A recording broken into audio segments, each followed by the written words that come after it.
people don't wake up thinking, I have low self-esteem.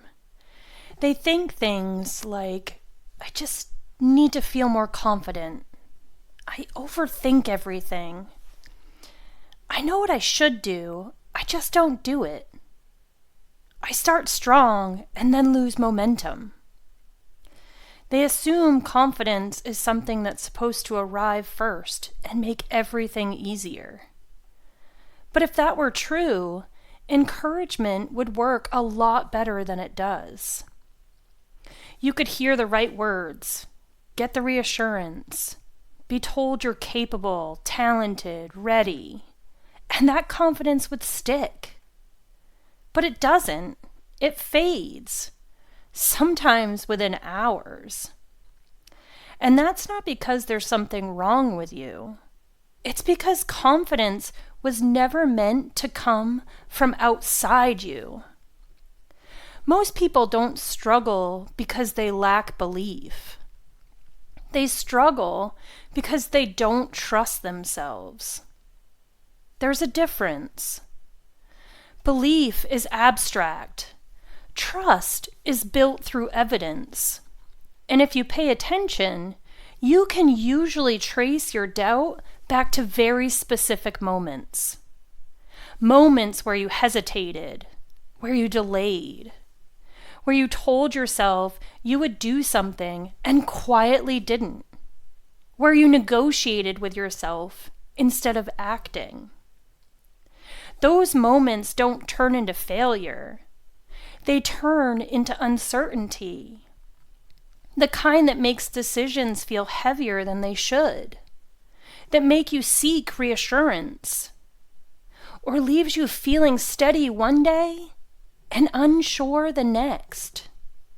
So today, we're not talking about confidence as a feeling. We're talking about self-esteem as something practical, something earned, something that changes how your life actually moves. Welcome back to the Motivated Savages Podcast, where we live bold, lead fearless, and ignite our path forward. I'm Jody Savage, and today we're going to explore self-esteem in a way that actually holds up in real life. Not as something fragile or as something you wait to feel, and not as something other people are supposed to give you. We're talking about self-esteem as something you build, quietly, consistently, and on your own terms. Most people don't question themselves all the time. They question themselves in specific situations, when they have to decide without consensus, when there's no feedback, when someone challenges their choice, when they're alone with their own follow-through. That's usually when doubt shows up. Not because they're incapable, but because their steadiness depends on something external. When confidence relies on response, it can't settle. And that creates constant tension. From a very young age, many of us learned that confidence comes from approval, from being told we're doing well, from being chosen, from being validated, or from just being agreed with. And encouragement matters. Support and community matters. But those things don't build self-esteem. They create short-term relief. And relief is not the same as trust. Relief fades. Trust holds. That's why praise doesn't land when self-trust is missing. You can hear kind words and still feel unsure. Not because you're ungrateful, but because your internal record doesn't match the external message. You always know what you did when no one was watching. You know what you followed through on. You know what you avoided. And you know where you said later instead of acting. No compliment overrides that. Self-esteem isn't built on what people say about you.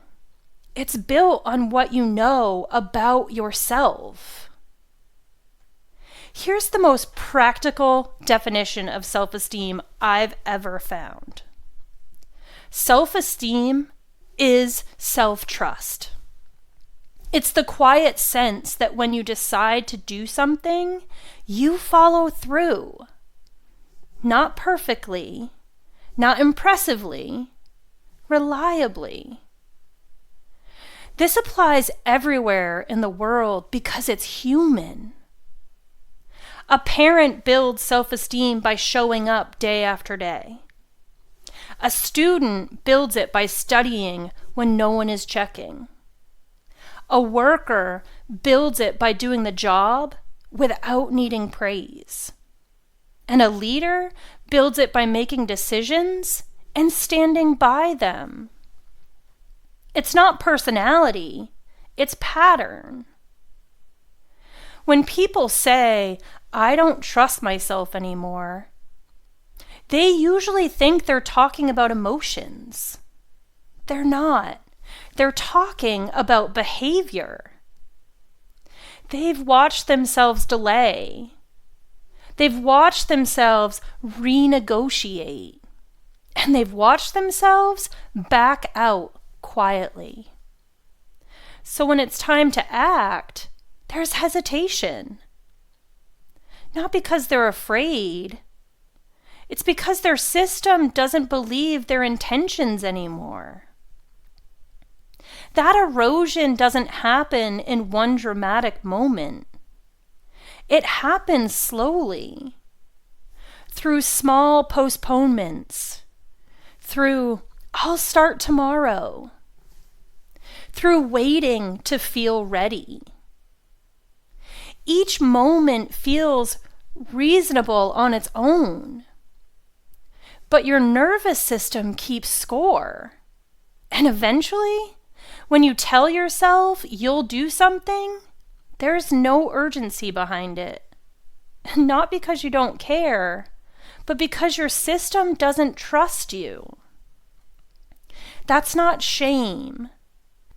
That's conditioning. And conditioning can be changed. You've already felt real self-esteem in other people.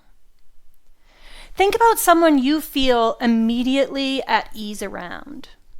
Not impressed by, not intimidated by, at ease.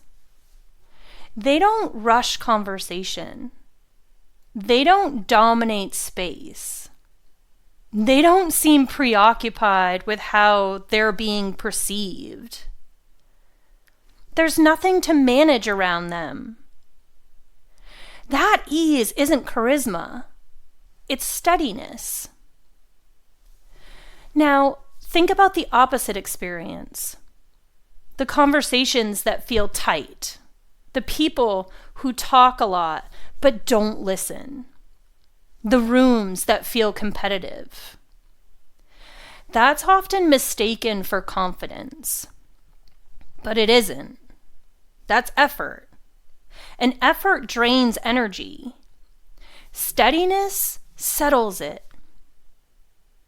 This is where the difference between self-esteem and arrogance becomes obvious. Arrogance needs reinforcement. It needs agreement. It needs control over perception. Self-esteem doesn't.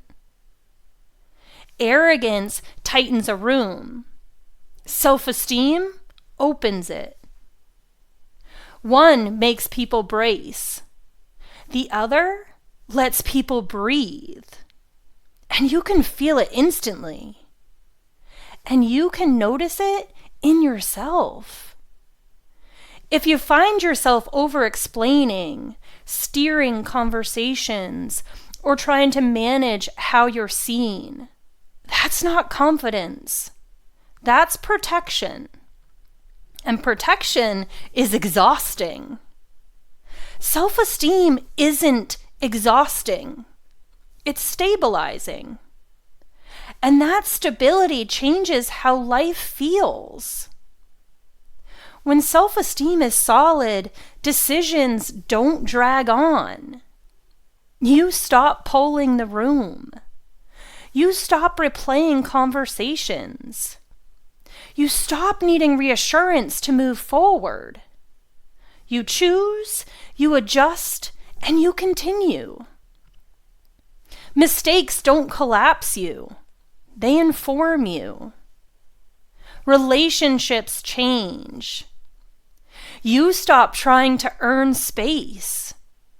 You stop explaining yourself excessively. You stop tolerating what drains you just to be liked.